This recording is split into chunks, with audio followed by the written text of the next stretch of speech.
Karur TVK கூட்டத்தில் மூச்சு கூட விட முடியல. நாங்கள் 4:30 மணிக்கு கிளம்பி முனியப்பன் கோயில்கிட்ட போய் நின்றுட்டோம். அவர் வண்டி முனியப்பன் கோயில்கிட்ட வரப்போ மணி 6:20 ஆயிடுச்சு. நாங்கள் புஷி ஆனந்த் அவருடைய கார் பாதுகாப்புக்கு எங்கள் அண்ணன் தான் போனாப்புல. அப்படியே அவர் கூடயே நாங்கள் பிரச்சாரம் நடத்துகிற அந்த ஸ்பாட் வரைக்கும் போயிட்டோம். அது வரைக்கும் நடக்கிற அளவுக்காச்சும் ஸ்பேஸ் இருந்துச்சு. அதுவும் இல்லாமல் இது ஒரே ரோடு தான்.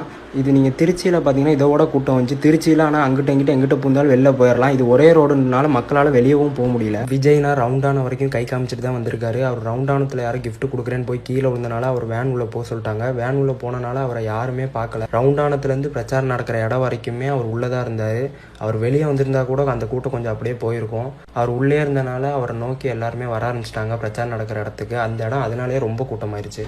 நான் வேன் நிற்கிற இடத்துலேருந்து 10 அடி தூரத்தில் தான் நின்றுக்கிட்டு இருந்தேன். அந்த இடத்துல நிற்க கூட இடம் இல்லை, மூச்சு விட முடியல. மக்களோட போட்டு அமுக்கிறது, அந்த வேர்வை வாடை, எப்படா இந்த இடத்த விட்டு உயிரோடு வெளியே போகன்ட்டு தான் இருந்துச்சு. விஜய்னாவை பார்க்குறப்ப நம்மள அறியாமல் ஒரு சந்தோஷம் வரும்னு நம்ம நினச்சி போனோம். அந்த இடத்துல நான் விஜய்னா பேச ஆரம்பித்து ஒரு 5 நிமிஷத்துலேயே என்னால் முடியல, நான் வெளியே போயிட்டேன். நீங்கள் வேணால் ட்ரோன் ஷாட் பாருங்கள், அதில் நிற்க கூட இடம் இருக்காது. அப்படியே அலை மாதிரி மூவ் ஆகிறது கூட நல்லா தெரியும்.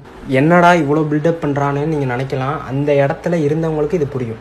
இனிமே வரப்போ குழந்தைகள், லேடிஸு, பெரியவங்க எல்லாம் வரப்போ கொஞ்சம் யோசிச்சுவாங்க. நாங்கள் போன 3 பேருமே ஒவ்வொருத்தரும் எங்கிட்ட போனோன்னே தெரில, பிரிஞ்சுட்டோம் எல்லாருமே. வெளியே போய் ஒரு தண்ணி பாட்டில் வாங்கி குடிச்சதுக்கப்புறம் தான் எனக்கு உசுரே வந்துச்சு.